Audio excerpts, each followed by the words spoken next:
আসসালামু আলাইকুম। এশার আজান হচ্ছে। আপনাদের এই রিসোর্টের একটা সৌন্দর্য দেখাই। এই যে দেখেন, একজন ব্যক্তি নামাজ পড়তেছে।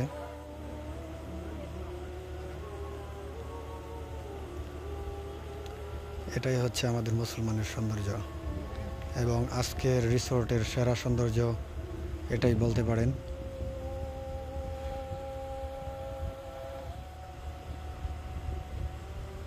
নামাজকে মিস করা ঠিক নয়, তাই উনি আজানের সাথে সাথেই নামাজ শেষ করে নিচ্ছেন।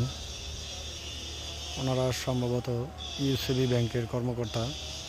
একটা ডিনার প্রোগ্রামের জন্য আজকে এসেছেন এখানে। এসে আজান হওয়া মাত্রই উনি নামাজ পড়ে নিচ্ছেন। আমাদের সকলের উচিত 5 ওয়াক্ত নামাজ জামাতের সাথে আদায় করা।